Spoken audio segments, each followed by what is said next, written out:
Welcome to Empathy Stories, where we explore powerful moments that touch the heart and inspire the soul. Today, we bring you a profound tale of a little girl's courageous question, a leader's vulnerable response, and the shared journey of faith and connection that brought an entire room to tears. The town hall in Savannah, Georgia, wasn't the grand affair many would associate with a visit from President David Marshall. The event was held in the fellowship hall of a local church, a modest space with creaking folding chairs and polished wood floors that echoed with the murmurs of anticipation. The hall, typically reserved for Bible studies and Sunday potlucks, had taken on a special significance that evening. The crowd was a mix of families, retirees, and curious residents eager to see the man whose larger-than-life persona had dominated headlines for years. Yet, despite his well-known confidence and commanding presence, President Marshall stood at the front of the room with an unusual air of sobriety, as if sensing the gravity of the moment. In the third row, nestled between her mother and the aisle, 8-year-old Clara Matthews sat clutching an old leather-bound Bible. It was a family heirloom, passed down from her late grandmother, its worn edges and faded gold lettering bearing silent witness to countless prayers and moments of reflection. Clara's small hands trembled slightly as she traced the worn cover, her nerves growing with each passing minute. Her mother had told her she could ask her question only if she truly felt ready, and Clara had been preparing for this moment for weeks. It wasn't an easy question, certainly not one for a child her age, but it was one she couldn't keep inside any longer.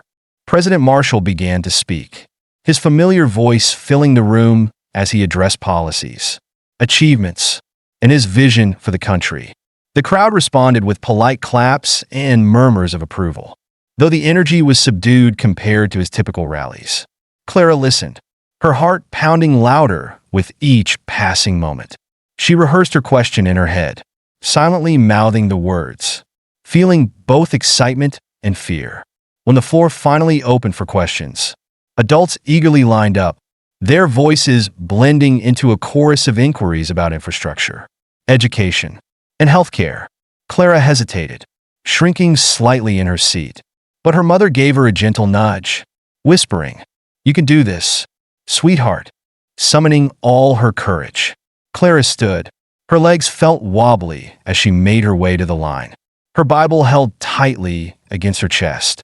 The other attendees turned their heads, noticing the young girl amidst the sea of adults. Whispers rippled through the room, curiosity spreading like wildfire. What could such a small child want to ask the President of the United States? As Clara inched closer to the microphone, the chatter died down, and the air grew thick with anticipation. When it was finally her turn, Clara stepped forward, her tiny frame dwarfed by the microphone stand. President Marshall's expression softened as he looked down at her. His usual bravado seemed to fade, replaced by a warmth that rarely surfaced in public. "And what's your question, young lady?" he asked, his voice surprisingly gentle. Clara swallowed hard, her knuckles turning white as she gripped her Bible. Her voice trembled, but she refused to let it break.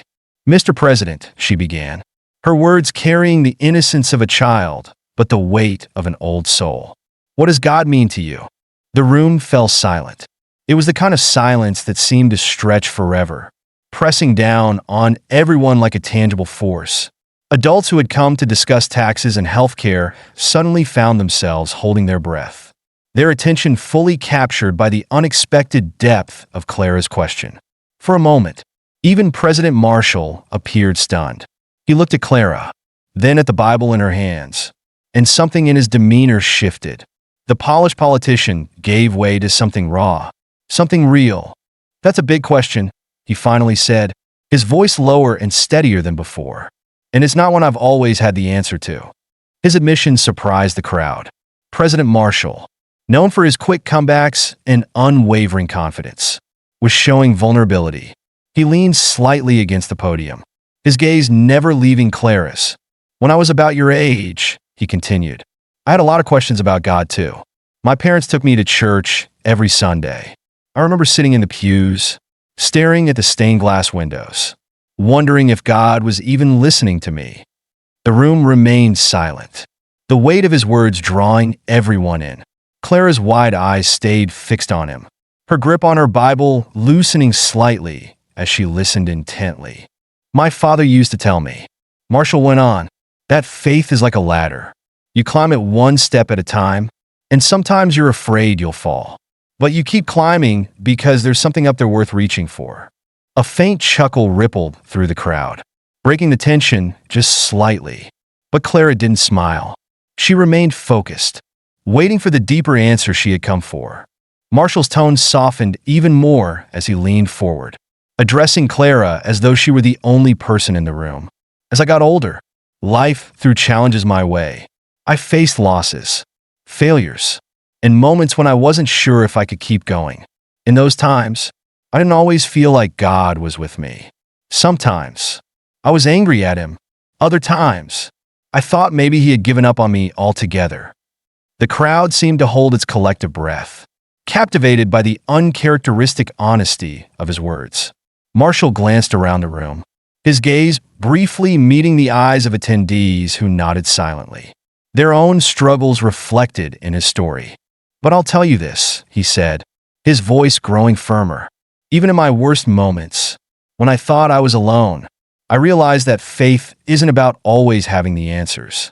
It's about believing that, even when you don't see the whole picture, there's a purpose. There's something greater at work." Clara's eyes glistened under the fluorescent lights, her small shoulders trembling as she absorbed his words. The sincerity in Marshall's voice had reached a part of her that she hadn't known needed healing.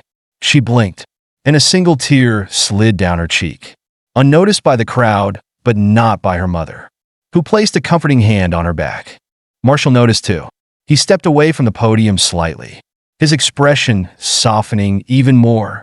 "What's your name?" he asked gently. "Clara," she stammered, her voice barely above a whisper. "That's a beautiful name," he said with a faint smile. "You know, Clara, sometimes the simplest questions are the hardest ones to answer. And sometimes, those questions remind us of what really matters." Clara nodded, her voice breaking slightly as she replied. "My grandma used to say that too.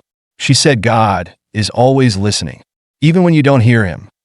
Marshall's expression flickered with something unspoken, a mix of admiration and understanding. He took a deep breath, turning back to the crowd. This little girl just asked a question that most adults are too afraid to ask. What does God mean to us? It's not an easy question because it makes us look inward. It makes us face our fears, our doubts, and our flaws. The room remained utterly still, the weight of his words pressing down like a heavy blanket. Clara, standing tall despite her tears, had become the unlikely center of a profound moment, one that resonated deeply with everyone present. It was no longer just a town hall. It was a space where vulnerability, courage, and faith intertwined, leaving no heart untouched. The air in the fellowship hall of the church in Savannah remained heavy, not with tension, but with a sense of shared reflection. Clara's question had peeled back the layers of formality, turning a political town hall into something far more personal. The crowd, which had initially come to hear President David Marshall discuss policies and achievements, now found themselves caught in a moment of unexpected intimacy. It wasn't just the president's words that held their attention. It was the courage of an 8-year-old girl, her voice trembling yet unwavering, asking the question many had been too afraid to voice. As Clara returned to her seat, clutching her Bible tightly, her mother wrapped an arm around her shoulders. "You did so well, sweetheart," her mother whispered, her voice thick with emotion. Clara didn't reply, her wide eyes still fixed on the stage, as though trying to absorb every word and gesture from the president. The weight of his response lingered in her heart. But it wasn't just for her, it was for everyone in the room. President Marshall stood silent for a moment, letting the echoes of Clara's bravery and his own vulnerability settle into the crowd. Then, just as the room seemed to exhale collectively, a man in the back raised his hand. He was rugged, his face lined with years of hard work, his plaid shirt and work boots a testament to a life spent outdoors. When he spoke, his voice was steady but carried a depth of emotion that silenced even the faintest murmurs. "Mr. President," the man began, "I've spent years trying to figure out my own faith. Hearing you talk about it, about anger, doubt, and hope, it makes me wonder, do you think that maybe we've all been too afraid to admit that we're struggling? Is that why it feels so hard to connect with faith sometimes?" The question hung in the air, resonating like a church bell on a still morning. Marshall looked at the man, his gaze steady and thoughtful. "That's a powerful question," he said, his tone reflective. "And yes, I think you're right. A lot of us are afraid to admit that we're not as strong as we want people to believe. Faith isn't easy, it's messy. It's complicated, and sometimes it feels like shouting into the void. But you know what? That's what makes it so powerful." The man nodded, his face softening as though Marshall's words had lifted a burden he didn't realize he'd been carrying. Around the room, heads nodded in silent agreement, the truth of the president's words sinking into the hearts of those listening. Then, from her seat in the third row, Clara's voice rose again. "My grandma used to say faith is like planting seeds," she said, her words clear and deliberate despite her small frame. "You don't always see them grow right away, but you have to believe they will." A ripple of soft laughter and murmurs of admiration spread through the crowd. Marshall's face lit up with a rare, genuine smile. "Your grandma sounds like a very wise woman," he said, nodding at Clara. "And she's absolutely right. Faith is a seed. It doesn't always sprout the way you expect it to, but that doesn't mean it's not growing in ways you can't see." As the conversation deepened, the atmosphere in the room shifted yet again. What had begun as a structured event now felt more like a gathering of old friends sharing their struggles, their hopes, and their moments of grace. An older woman near the front raised her hand, her silver hair neatly pinned back, her eyes brimming with unshed tears. "I lost my husband last year," she said, her voice trembling but resolute. "I've been angry at God ever since. I feel like I've lost my faith entirely. Do you think it's too late to find it again?" Marshall stepped closer to the edge of the stage, his expression soft and compassionate. "It's never too late," he said, his voice gentle yet firm. "Faith isn't something you lose forever. It's something that waits for you. And sometimes, it's in the quietest moments, when you least expect it, that it comes back to you." The woman nodded, her lips pressed tightly together as she blinked away tears. Around her, others reached out, an arm on her shoulder, a quiet word of comfort, showing that the room had become more than a collection of strangers. It had become a community, however fleeting, united by the shared experience of vulnerability. President Marshall straightened, his gaze sweeping the room. "You know," he said, "faith doesn't always show up in grand moments. It's in the small ones. It's in the hand that reaches out to help, the ear that listens when someone is hurting, or the courage of a little girl who asks a question that makes all of us stop and think." The crowd stirred, the weight of his words filling the space. He gestured toward Clara, his smile softening. "This little girl reminded me tonight that faith isn't just something we talk about, it's something we live. And when we live it, it spreads." Clara's cheeks flushed, but her expression was one of quiet pride. She clutched her grandmother's Bible tightly, as though it were the anchor holding her steady in the waves of emotion that surrounded her. As the applause began, it wasn't the kind of raucous clapping that typically followed a politician's speech. It was softer, more evident, a reflection of the depth and sincerity of the moment. People began to turn to one another, sharing smiles, nods, and even quiet conversations. The barriers of formality and difference had been stripped away, leaving only the shared humanity of the moment. For President Marshall, it was a reminder of why he had entered public service in the first place, not for the power or the accolades, but for moments like this, where connection and understanding could spark change, however small. And for Clara, it was a moment of transformation. Her question had not only touched the president, but had ignited something within the crowd, proving that even the smallest voices could carry the greatest truths. The fellowship hall in Savannah had taken on an almost sacred stillness, the kind of quiet that followed deep reflection and heartfelt words. The people who had come for answers about policies and politics now found themselves caught up in a conversation far more profound, a shared exploration of faith, vulnerability, and connection. As President Marshall stood before them, his usual commanding presence softened by the evening's events. There was a sense that something extraordinary was unfolding. Lily, the 8-year-old who had asked the evening's most poignant question, sat beside her mother, her small hands wrapped around her grandmother's Bible. Her face still carried the flush of emotion, but her posture had shifted. She sat a little taller now, as though she realized that her words, her courage, had sparked a moment that everyone in the room would carry with them. President Marshall took a deep breath, letting his gaze sweep across the crowd. "You know," he said, his voice steady but warm, "faith isn't just about believing in something bigger than yourself. It's about understanding that we're all part of something bigger. And sometimes, it takes a moment like this to remind us of that." A murmur of agreement rippled through the crowd. People nodded, shared glances, and even reached out to touch the hands of the people sitting next to them. The walls that separated strangers were breaking down, replaced by a sense of unity that was rare and precious.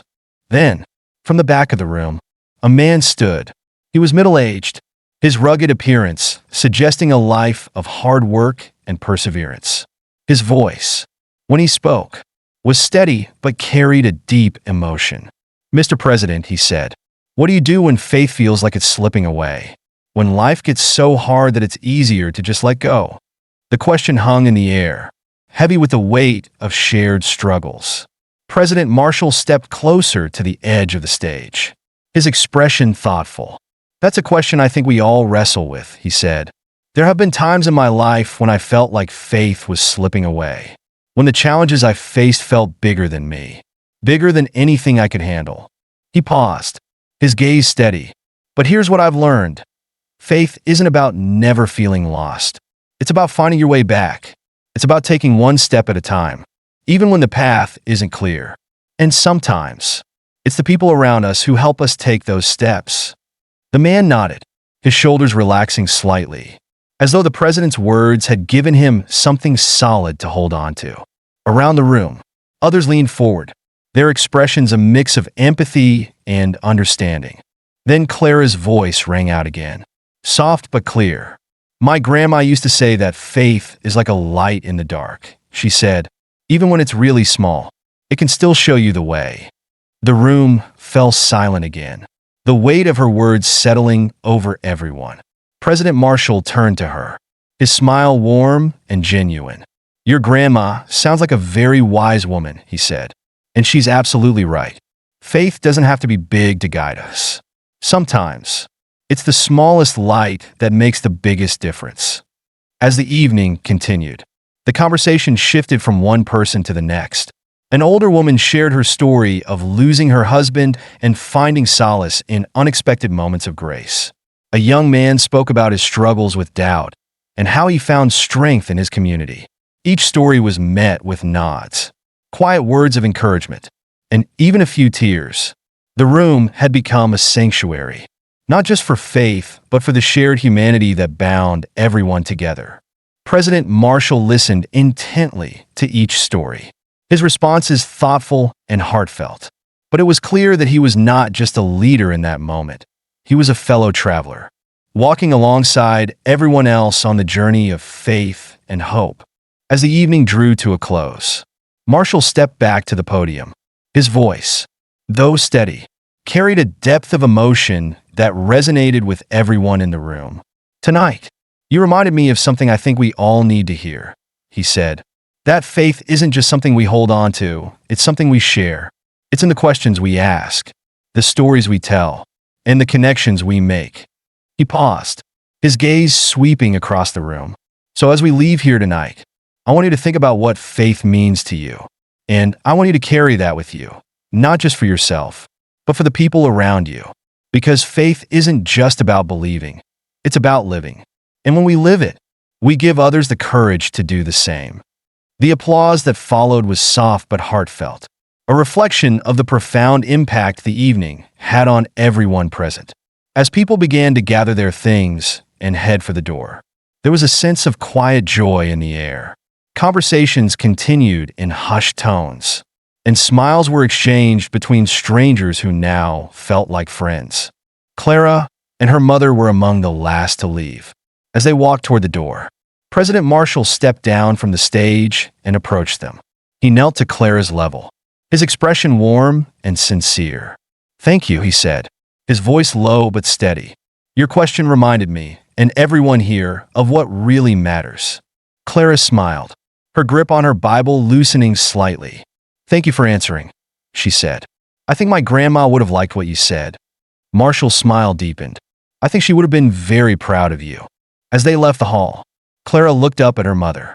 "Do you think Grandma was listening?" she asked, her voice soft but filled with wonder.